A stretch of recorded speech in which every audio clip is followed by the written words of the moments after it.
Students, we used to say that sir doesn't need any of this because he had an impeccable board work.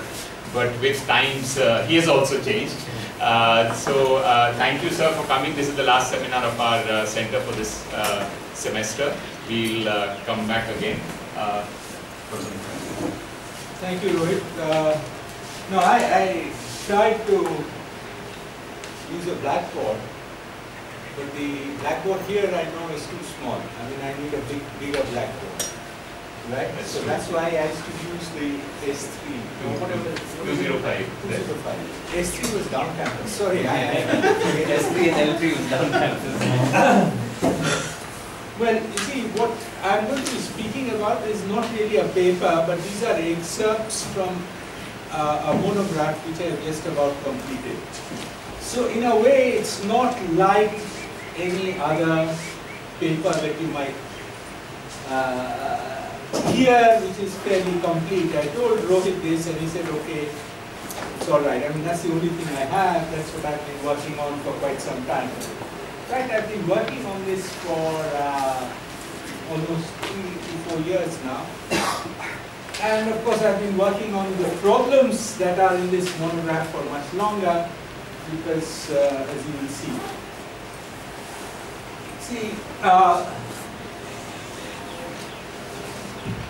Let me see. First of all, there are two examples. So you might wonder what are they the examples to. So let me tell you what these are about. So there are two examples, and so that's the name of the monograph, which is Competitive Markets, Stability, Efficiency and Failures. Now, you see, stability and efficiency have never been linked in the literature. Efficiency and failures have always been. Because it's when you don't have efficiency, you say markets fail. One of the prime cases when you have externalities and so on. But to link up stability with efficiency is something that it occurred to me after I've been doing some work in this area for some time. So what do? We discuss behavior at disequilibrium, behavior at equilibrium, market failures and their cures. So what I will do today is pick an example which explains behavior at disequilibrium and behavior at equilibrium. And I will comment on them and we'll see that we get some rather unexpected results, right? So, now the instability that you often hear of associated with competitive equilibrium is associated with income effects or preferences. You say equilibrium is unstable because curves don't slope the right way, net seller's income effect being somewhat larger than everything else and going the wrong way, and therefore there is a problem. And if income effects cancel out, then you have stability of equilibrium, that is for sure. Or if substitution effects are ruled out completely, then you don't have any stability. And the famous examples of Scarf and Gale are of this latter type, and we'll take up the Gale example. And you should see that there are lots of other things that we can talk about. I must tell you, okay, here look at this Gale example.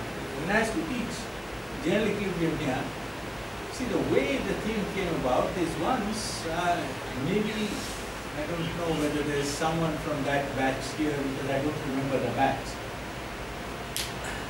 You'll notice that this is a rather strict example of people who have complementary preferences. They consume goods in strict proportions, right?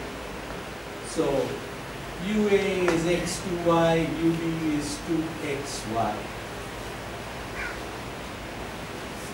And WA is 1, 0, that is 1 unit of the first export, and WB is only 1 unit of the second one. So each think of the situation like this. as 1 unit of effort, and they want to exchange. And let's assume, although it's a bad assumption in this case, to assume that they are going to behave competitively, because what should happen in the market is that they would be a situation of bilateral monopoly, because each has a unit of effort. Okay, so, but we just want to study competitive equilibrium. So therefore, let's assume that they behave competitively, and let's see what happens. So once when I set this as a question in a problem set, I just wrote it down, and I wrote down the endowments. What happened was I switched, inadvertently I switched the endowments. That is, A's endowment I gave to B, B's endowment I gave to A. So the answers were coming in. There are some people who are saying they're stable, some people saying unstable. It's not a matter of debate or anything. It's either this or that. So I said, how come they're getting two sets of answers? So one set of answer was wrong. To my surprise, what I had expected was the wrong answer, and that's because things had happened. So I said, okay, so there is a problem here that I need to investigate. So if you do this, you notice that the excess demand curve, so on the x-axis I have the price, on the y-axis I have demand minus supply. Now notice that the excess demand curve is all the wrong shape, because this is the equilibrium where excess demand and supply match.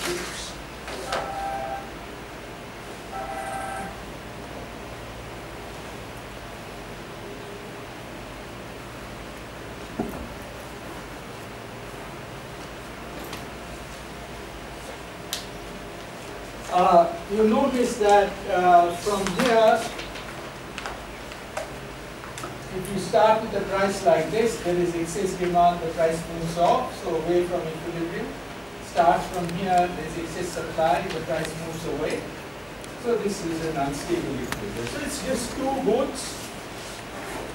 And this was what Gale had said, that look, things are not all that cut and dry. We can actually get unexpected results, because in this situation you cannot think in terms of a competitive equilibrium price. You never get there. Anyway, to persist with this, let's look at this Edgeworth box. So you see what you have is on, you see this is where the endowment is. 1 unit A has of export, 1 unit of Y B has, so that's the common. And notice that because of the complementarity, A would always consume on this line, and B would always consume on that line. Alright?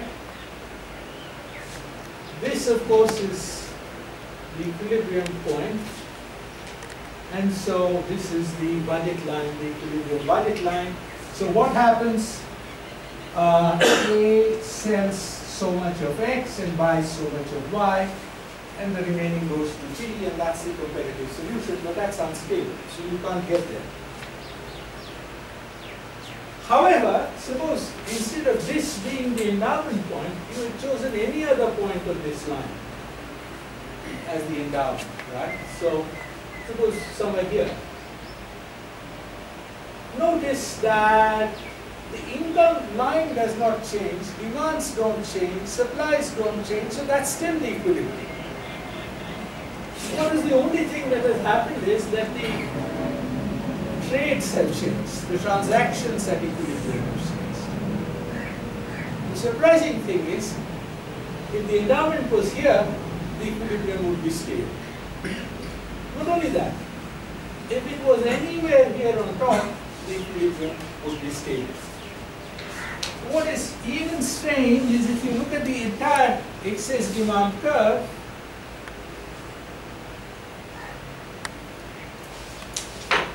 now this is an exercise I could do only when I was in. So what I did was, suppose these 2 points, you take weighted average of these 2 points. So that would, if the weights are 1, you get there, the weights are 0, then this you get here. So the weight is on that. Anywhere else you have the weights. So each case you look at the excess demand curve. Now notice what happens. So this was the Gale example. So this was what you get. Then notice that you vary the weight, it becomes this. There is a certain weight at which the excess demand, all prices are equilibrium prices. And then you have a nice, well-behaved excess demand curve. Now there are many such like these. The 2/3 is the weight on which switches between stability and instability. So when you reach that, you realize that there is something very strange happening, because the property of the equilibrium seems to depend on what the initial distribution of resources are. See, that's something that is usually not assumed. You assume that given the initial distribution, you try to work out what the equilibrium is going to be. But here, you need to be very careful because things just change. Now, of course, you are not going to be satisfied. It works with Gale example. In any case, it's a silly example. Question is this true in general? And the answer is yes. That is, let me see if I have that. No, I don't have it. What you can say is what I call, give it the analogy with respect to the fundamental theorem of welfare economics that you have, that you choose any Pareto optimal distribution, there will be some distribution of resources which would make it a competitive equilibrium. So same thing, take an equilibrium, then there will be some distribution of initial resources which would make it stable. So that would be a fundamental theorem, the second fundamental theorem of positive economics is what I call it. Okay? So that is a general result. It takes some working out.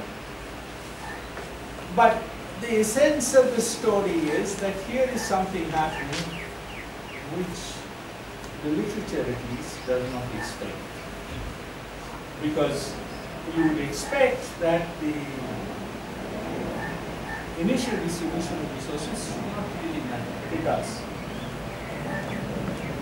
So, in a way, the monograph that I am writing is actually picking up these things which we assume to be for granted, but then find that these do not work out the way they are supposed to. So this was the first example. Okay.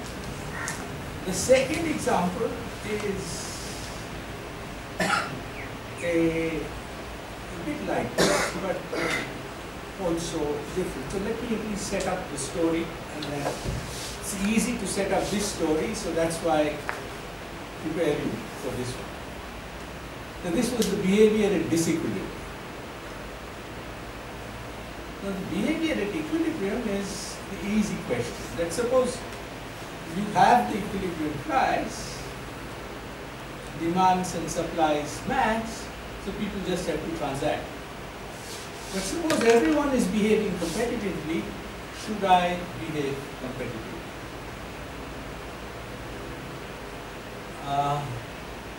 Because if the answer is no, then I will not behave competitively, right? And if I don't behave competitively, then why should others behave competitively? And so the postulate that people are going to behave competitively, everything breaks down. Right? So this is not only a question of getting the equilibrium thing right, but there is an assumption that people behave competitively is, how should I say,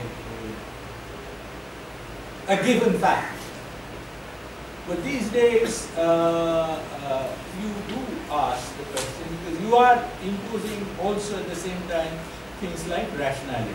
People behave rationally. So if I behave rationally, and if I am going to do this, then I should at least think that whether my behavior is appropriate or not. Now, so that's the main line of query. The second, completely apart from markets and so on, there is another literature, which those of you who would do something on welfare would pick up, called Nash implementability. Just as an aside, the question that I was asking, that if everyone behaving competitively, should I behave competitively? So what I am asking is that if it was a Nash equilibrium, then it would be the case that everyone behaving competitively is a best strategy to each other, right? And I'm arguing it isn't. I will be arguing. Now, if people don't behave competitively, what will they do? Well, we shall see. But there is another literature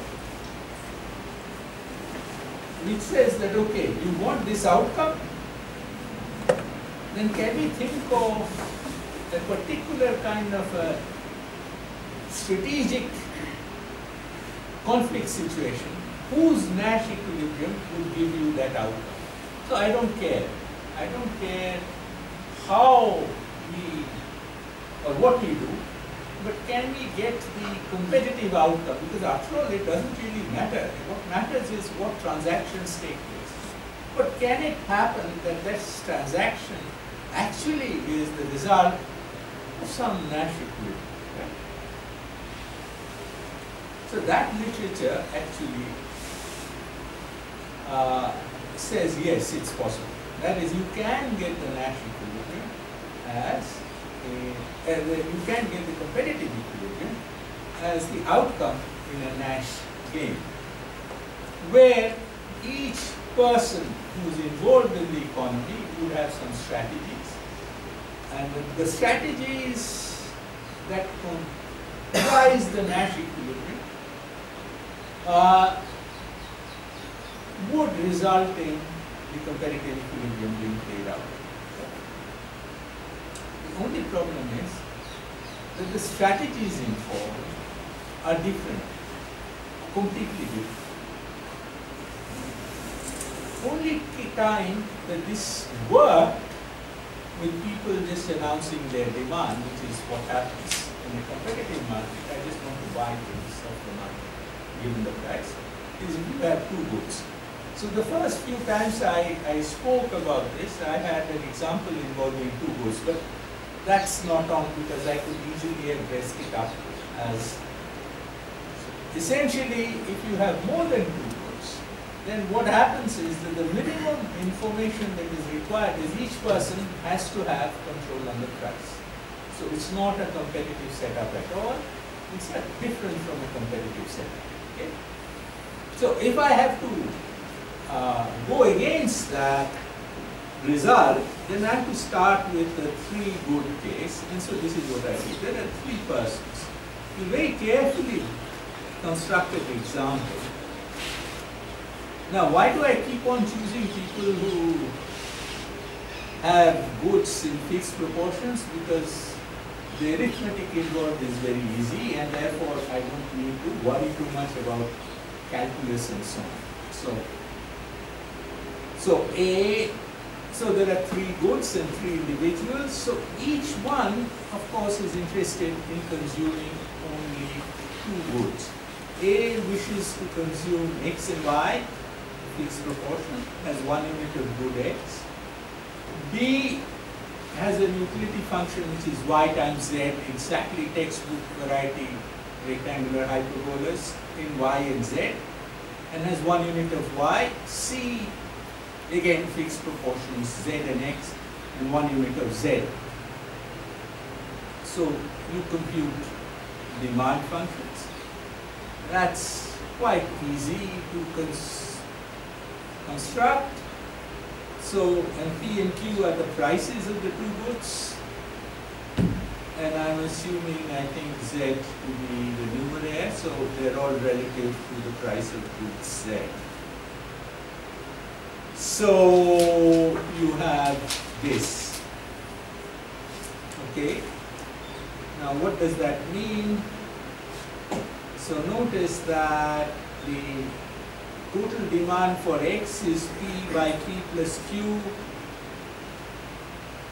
plus 1 upon P plus 1. So that's the total demand for, okay, so that's your minus 1, the amount, so that's the excess demand for Z. This is the excess demand for Y. And I like such examples because solving equations are easy. If you look at it, you realize that QP equals 1 is the equilibrium, right? There's no other equilibrium, and it looks nice. So you can put it up in a diagram, I think. So the unique interior equilibrium is this, and so that's it. So you have P and Q, and you have the equilibrium. Well, that's the equilibrium. It's nice, stable. It has all the nice properties that you can want, and things would work out right. But now let's ask what they will do at the equilibrium. So what does A do? His demands are half unit of each of the two goods. Remember, he consumes only X and Y. B consumes half unit of each of good Y and Z, and then C has half units of X and Z. So what is the transaction that takes place? So that's the transaction. Many ways of doing this, but you write it anyway. See, the important thing is that half, remember P has 1 unit of a good Y, right? And so this Y has to be sold, you see. So P has 1 unit of good Y. He wants only half. He wants to sell that half. Let B ask the question, should I sell that half? Can I get away by not selling the full amount? That is, instead of selling half, suppose I sell half minus a small amount. Is it better for me? Now, what is B actually doing? What is B thinking is that suppose if I get a more advantageous price than 1 for my goods, because I don't have to sell half. So it's a bit like when you're buying something, when you buy some vegetable, but with a guy you've decided on some price for a kilo of vegetables, whether the fellow is going to give you 1 kilo or is going to give you 950 grams. He might give you 950 grams. Right? So similarly, B is thinking whether B should do that. And suppose for the time being there is no penalty or anything, right? So B in fact is contemplating that should I do this? Now notice, okay, so let's see what happens when B thinks of this.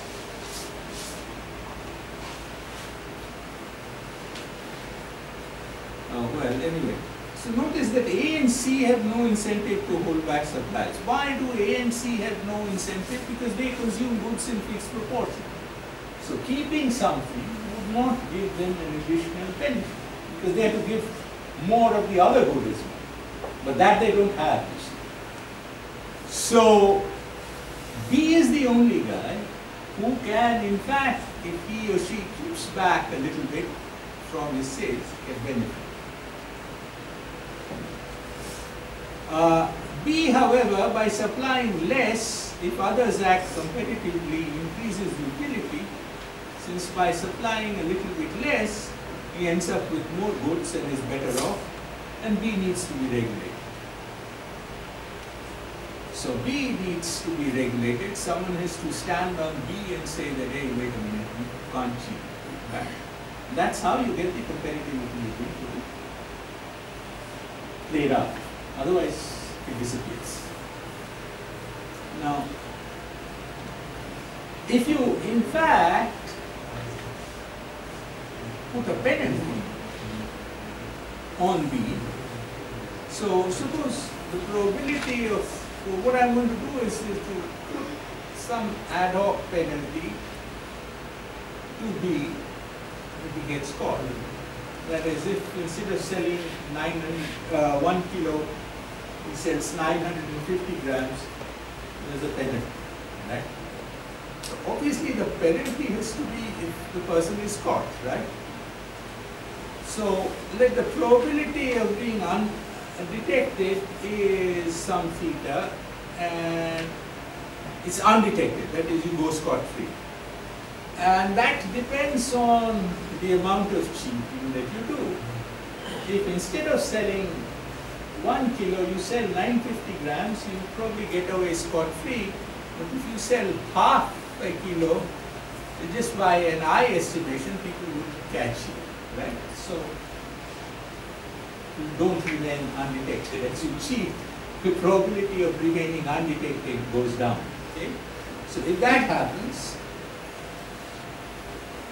so probability of being detected increases with evasion, and so the maximum probability of remaining undetected is some theta bar. And let all this be so. So the guy now has to be paid a penalty. Where's the penalty? I've forgotten the lambda. Yeah, penalty would be, detected would be lambda epsilon when lambda is greater than 1. So whatever you have cheated, you have to pay a penalty which is measured in boots. Or the equilibrium price, so basically you can convert that into, okay? So then you can, what the fellow who's actually making a calculation of whether to cheat or not would look at V of epsilon, and we compute the derivative when epsilon is 0, and you notice that it's when 1 minus theta bar times lambda is greater than 1. So 1 minus theta bar is the probability of being detected times the penalty is to be greater than 1. So both the probability of penalty, of being caught times the probability of the penalty must be substantial. You can't make it small. So only then, now there's allusion to the king's scepter at the end which might fox you, but that's because in the text I do make reference to Arthashastra where he talks about the king's scepter being strong enough, right? So here this is the king's scepter being strong enough, right? So no, suddenly there's no king. So the probability of detected. So remember, the only thing that I'm trying to say is that to get the competitive equilibrium to be played out, you must have some kind of regulation. And notice the only person to be regulated is B. Alright, so how am I doing for time? Yeah. Alright. Now, the disturbing thing is that you think that this is because I put up all this story and so on and so forth. People consuming in fixed proportions, one person. That's not true. It's true in very general setup. I don't need to do anything at all. There would always be some persons who would not sell or would not part with, would find it profitable not to part with things that they're supposed to agree. So what therefore should happen is that people would decide to depart from competitive transactions. So So competitive transactions are not going to happen all that easily. Now, this of course opens up any number of questions. You have to have regulators, right? So who do you have? Do you have regulators for everyone? I mean, that's impossible, right? How do you know who's going to cheat? So you have to regulate everyone. So there is also another problem.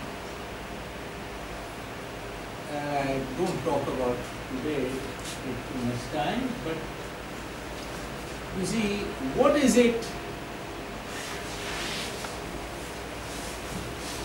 What is it that the regulators are expected to do? And why should they do their work? Since I have said, whether these guys should in fact be allowed to cheat, then why should the regulators regulate? Right? So there is therefore another additional question that arises.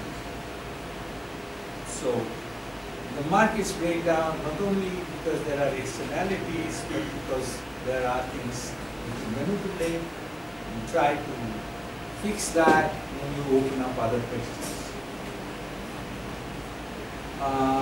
So what incentives? So I like this term rent seeking. It seems a rather nice word. Don't talk about bribes, right? So talk about rent seeking. It seems that you're being very professional. Whatever. So what then is the way to re-establish competitive equilibrium? I don't know.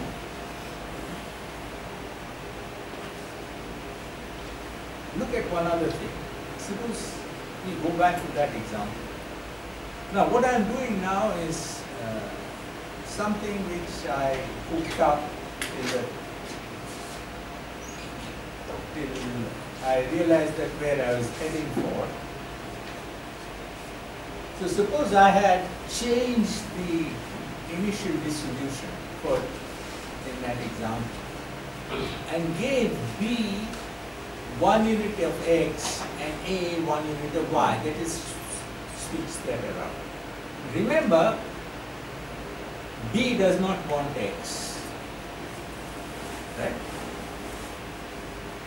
But is he worse off? The answer is no, because at the equilibrium the prices are all unity, so it doesn't really matter. He can buy whatever he wishes to, while it's X or not. Significant thing, he is not going to cheat any longer. Because the only thing he's going to sell now is that 1 unit of X in which he's not interested.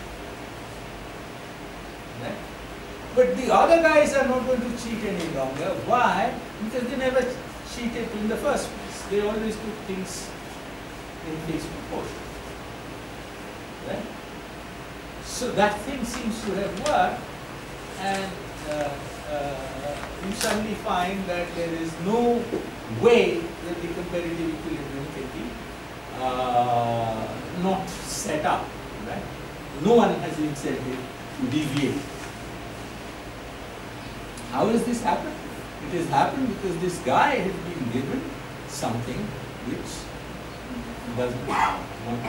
Or if you want to put it differently, there's been a change. I do it in terms of the distribution of resources, but you can also think of it in terms of the tastes having changed. That is, what you are treating or trading, you don't have basically any sticky fingers so far as this good is concerned, right? So you want to trade. So now B has no incentive to hold back on X since he does not value the good, and A and C retain their incentive to trade competitively if others do so. So will there be such redistributions? Always don't know. So I don't know whether I can do this in every case. So whenever there is a cheater, I can deal with something else. But I actually know that what if only the guy could be made to say that you shouldn't cheat, right? Good behavior, moral behavior. So what we have indicated is that there will be no agreement to behave competitively unless such an agreement is made when people have a system of values which make them comply, since they have agreed to what given is valued as such. So the competitive system thus seems to depend on a value system, right? Morality. Now again, this is something that one would not have expected from the competitive theory. So notice there are these two examples, of course, are only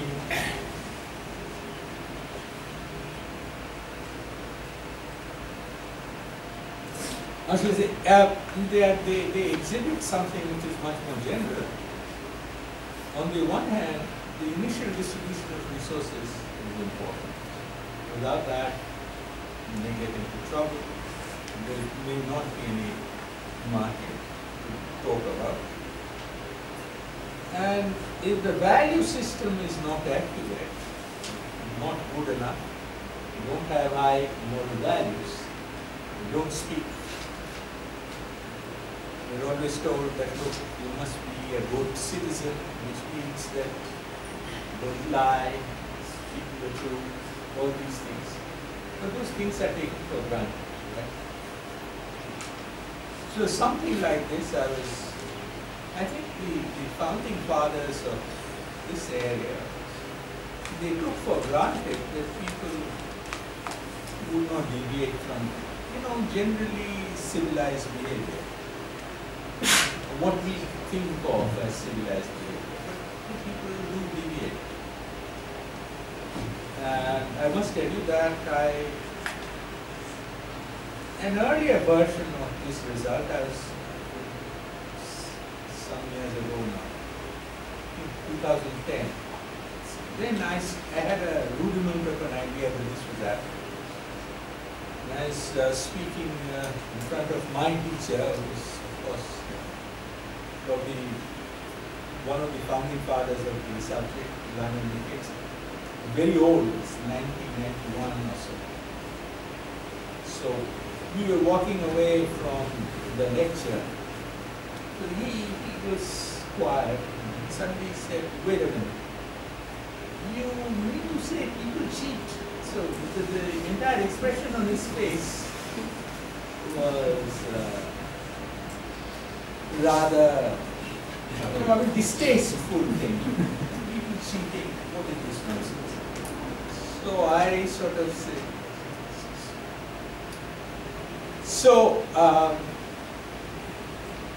but then I realized that these things were always taken as a point of an assumption, which you didn't mention. And if you don't mention, then you don't know what is happening, right? So I think that this should be mentioned. Because why? Why is all this important?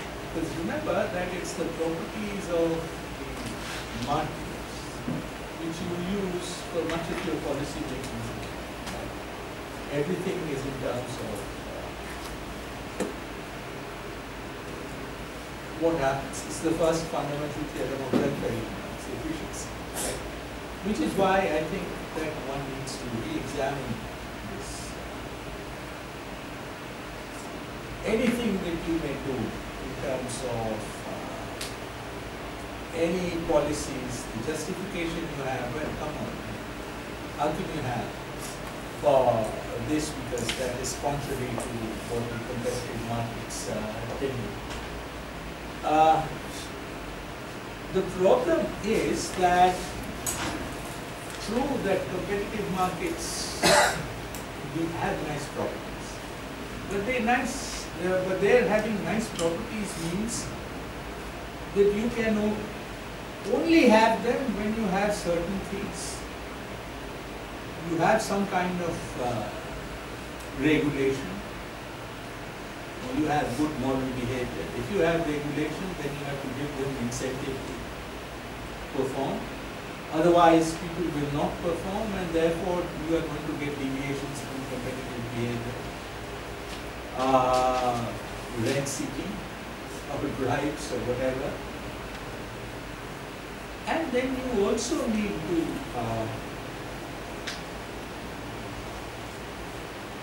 also need to ensure that you have the proper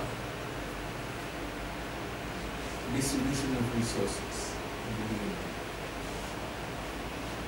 Now, this I'll just say one other result which I have not really talked about. So these are the three major results in the monograph that I talked about. The third again is in terms of, you see, the disequilibrium behavior. When you look at price adjustment, you always write price adjustment is proportional to the level of excess. Who said that? Has anyone ever seen the price adjustment should be proportional? I mean, the same sign. I mean, if demand exceeds supply, you expect price to go up. If demand is less than supply, you expect price to fall. But why should it be proportional? In what proportion? Strangely, even that can be justified as the only way of proceeding when initial resources are reasonably distributed. Now, so the distribution of resources plays a very crucial role, which I don't think people have realized that much. It is.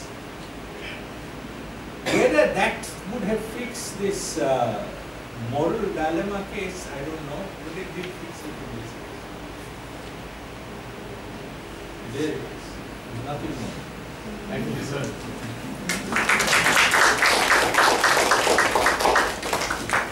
So, questions?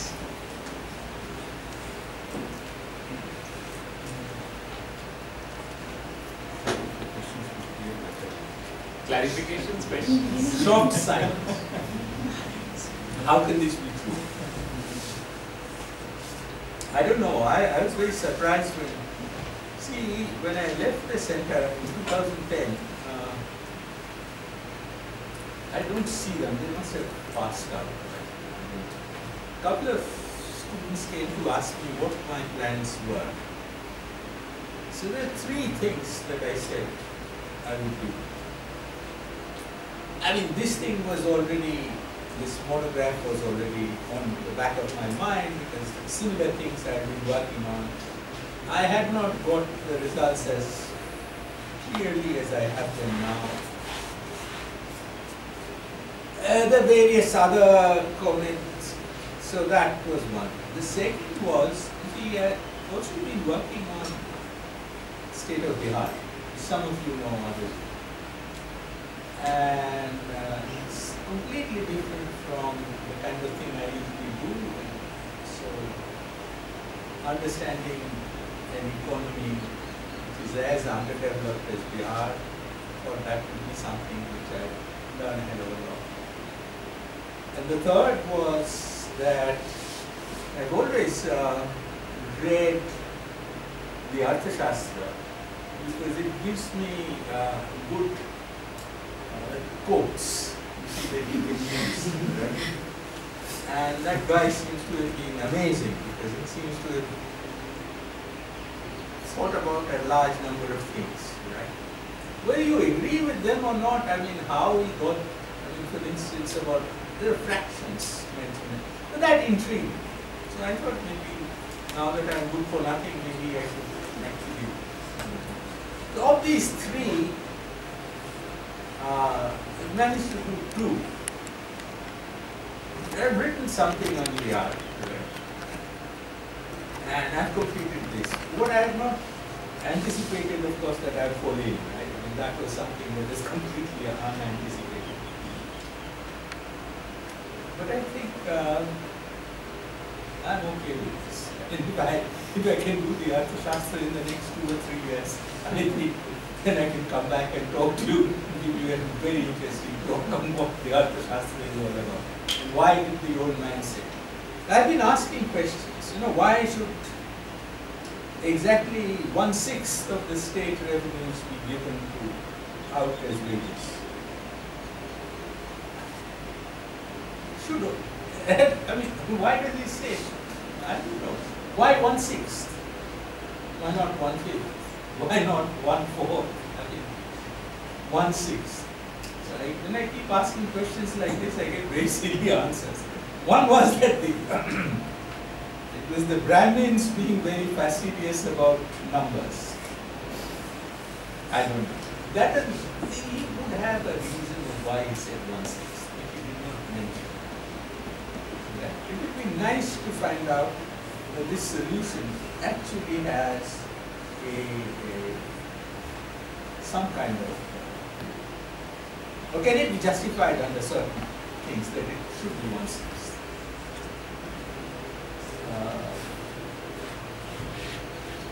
And in fact, about the wage determination, some of things which I used, you see, I don't know, some of you may have seen my thing on labor, right? There, about how our wages determined. So who do you think had the highest wage, according to friend, the Queen? The Queen was given the highest wage. Why? Because so that she would not be taken. So you keep the Queen on your side. The King should. Anyone else.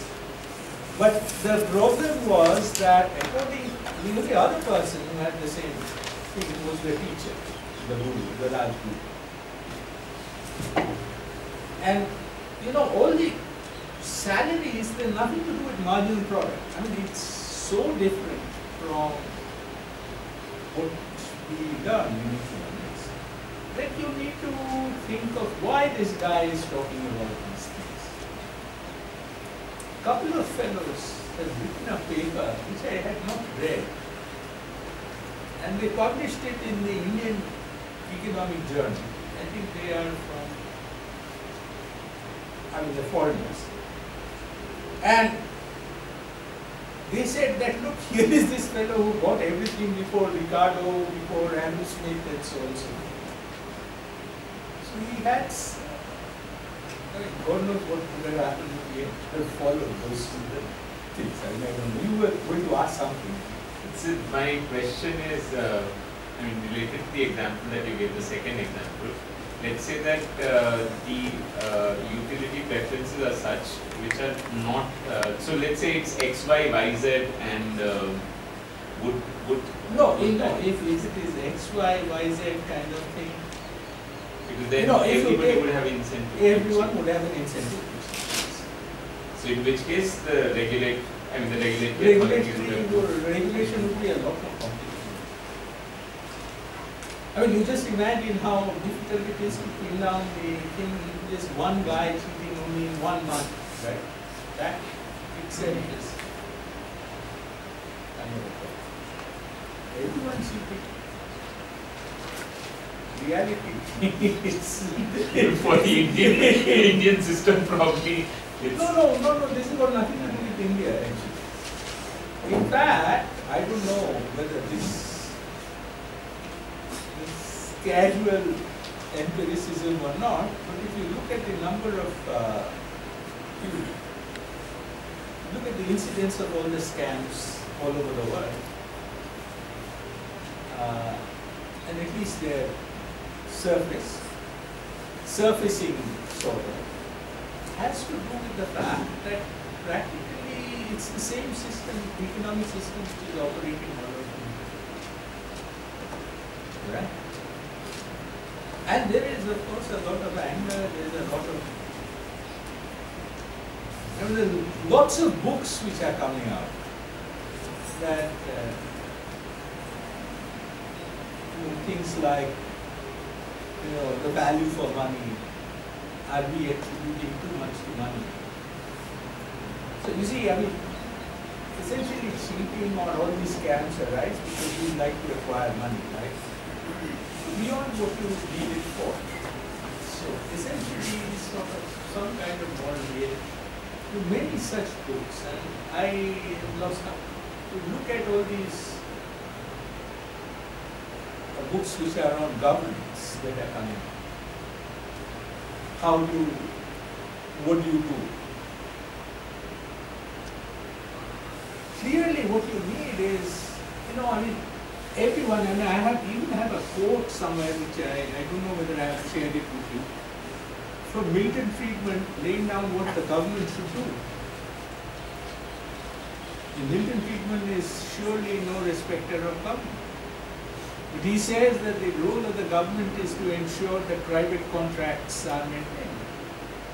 How do you ensure that private contracts are maintained?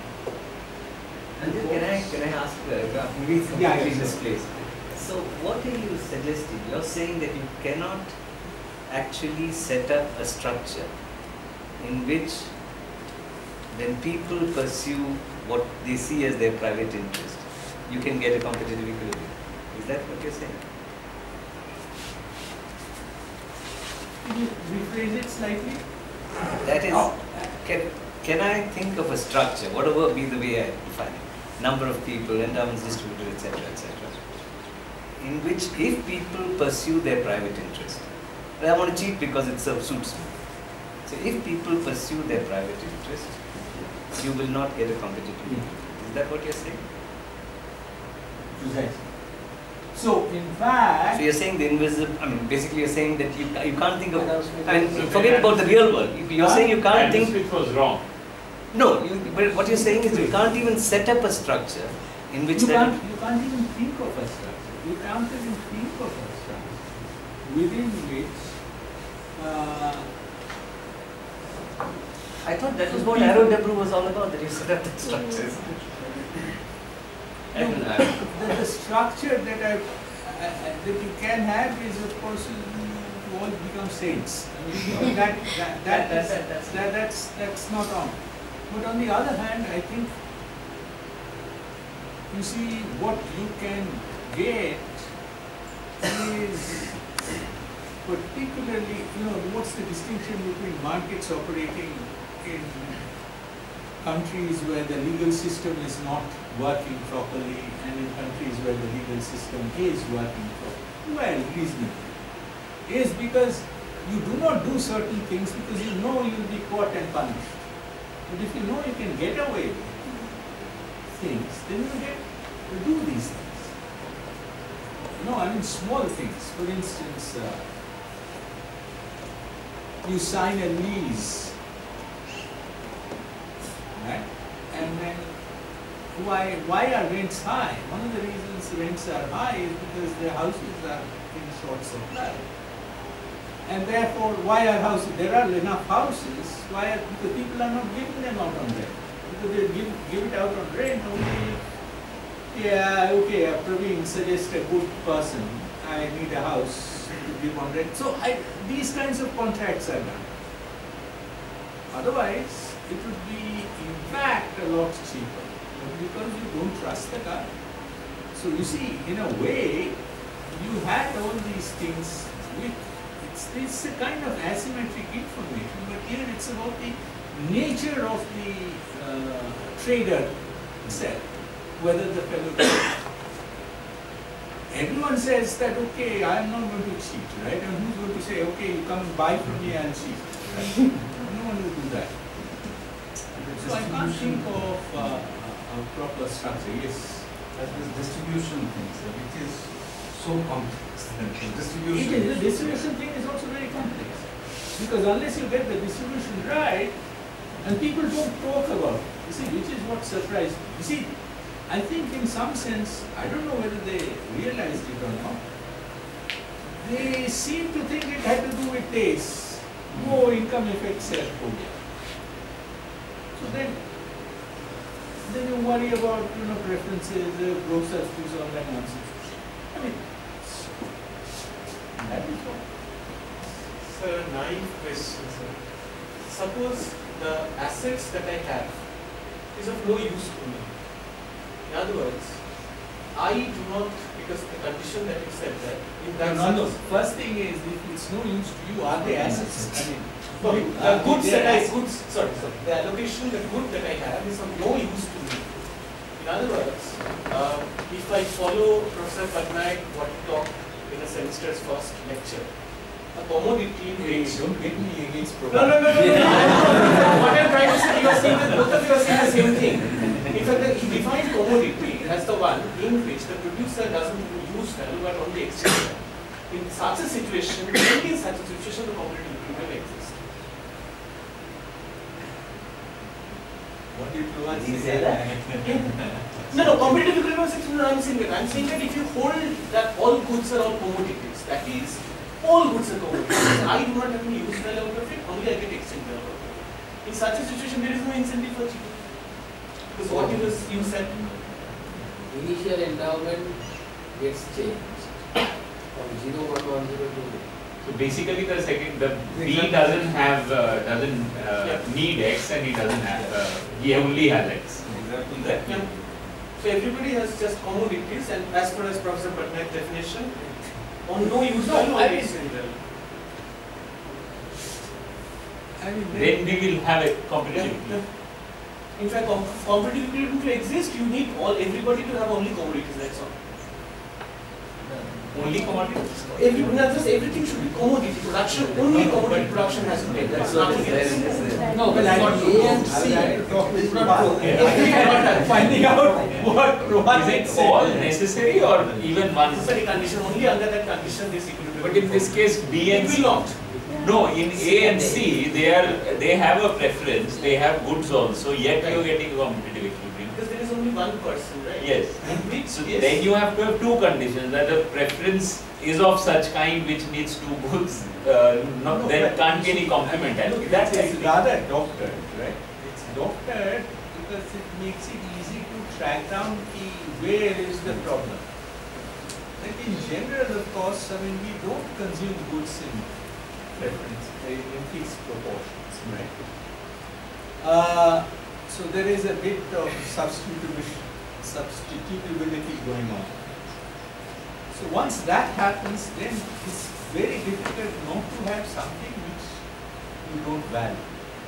You always have something which you value, but I think it's much more important to think in terms of, after all, why do we drive on the left of the road? Of course, some of us don't. That's another thing. And they create problems. But and then those are the guys who want to take things into their own hands. So you have to have norms. You have to have norms, and those norms have to be adhered to. Now, why adhere to? Because if you don't adhere to these norms, then the structure that you have created would break down. And you will adhere to these norms because otherwise you will have some kind of sense. See, one thing which I did not say, okay, moral judgment, but also society has a role to play.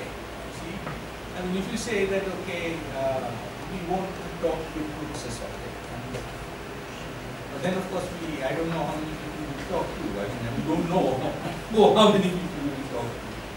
But I think, you see, in some sense, these are getting But into. I suppose that regulator or that thing is outside the basic structure. Yes. I mean, you can endogenize it at present, but It's going to be difficult to have someone outside the structure because you see, you need someone inside the structure who keep track of the things, right? yeah. So supposing we say state, would you treat state as part of the structure? Yes, of course.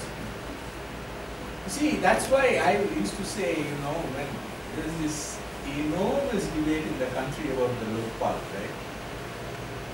It's just one regulator. How do you get a guy who will regulate on everything? I mean, there should be, in principle, there should be someone like that. I think. But how do you get someone? But also, sir, in that case, the state, there can be state and state. I mean, if there is one regulator, not an individual, but a state which is regulating, then even within that, you can have a state which works in the interest of, let's say, one group and not on the other. So it's not in absolute that the regulator itself has to be efficient in this The sense. regulator has to be fair. You see, in some sense, the regulator has to be fair. Then the question is, why should the regulator be fair?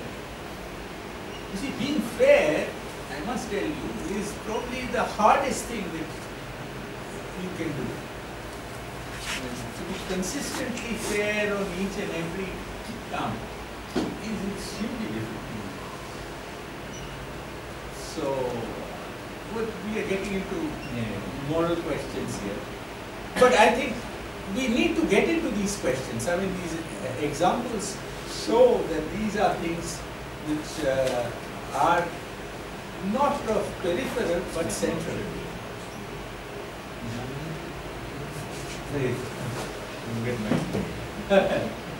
So can I ask you something related to Arthashastra? I mean, no, since you have mentioned this 1/6, Dr. Pulin Naik also mentions that our tax GDP ratio is something around 17%. I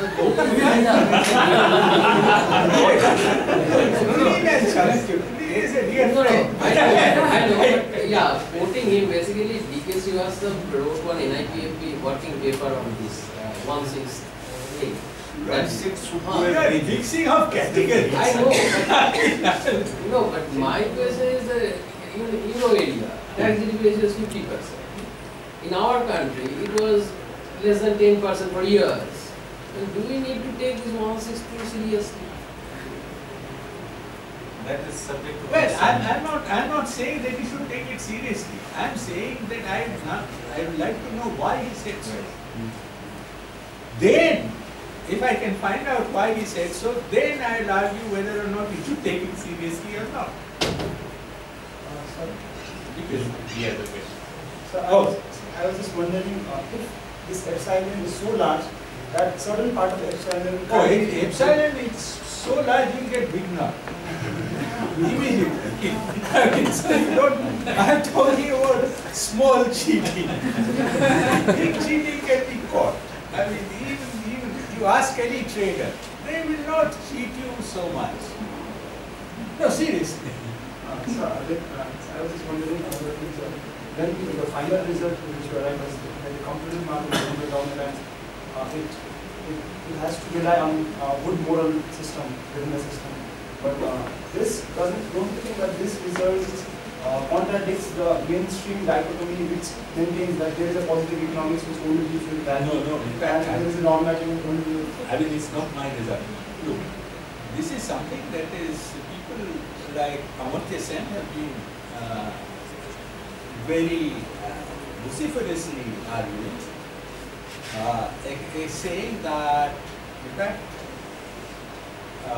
somewhere he says that, Adam Smith is supposed to have said that this entire competitive mechanism works because of self-interest. So Sen says this is wrong. This is not what Adam Smith said. In fact, the only reason this thing worked is because of good moral behavior, which of course is true in Smith, it is there. My thing was that, look, I keep on doing these general equilibrium models. Does it come out of that model as well? And the answer is yes, it does. So in some sense, one is not been doing something which is entirely superficial or useless or whatever. So that is, but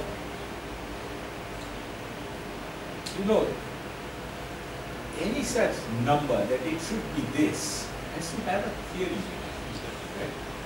So, I mean, like for instance, I always used to ask that this current account deficit should be about 5% of GDP. Now show me one result somewhere in macroeconomics which says that therefore it should be 5%. You are comfortable with 5%. Sometimes you have had more and things are okay. Sometimes you have had less and it's not okay. So basically it's just a matter of these numbers. But you should know why, right? So what happens if actually there is it's not competitive market? I mean, actually you have larger players. You have larger players, then of course efficiency is appreciated in the first maybe to cut them. So then there's nothing more to say. But you have regulations which are supposed to forbid having bigger players. You won't let people to form sort of coalitions to exploit the market. Right? So there are rules and regulations. So in which case, the effect of this, let's say the implication of this would be rather limited, right? I mean, most of the markets are of a kind. No, but that's not my point at all. My point is that if you think that there are some policies, or the only policies which are worth having is based on competitive markets, then I'm saying, okay, if you want to have competitive markets, you better check whether you have all the other things as well. You must have good regulation. You must have honesty and stuff like that. You must have so there are so basically those results need to be qualified. That's all. I'm not saying anything more. Okay, thank you, sir.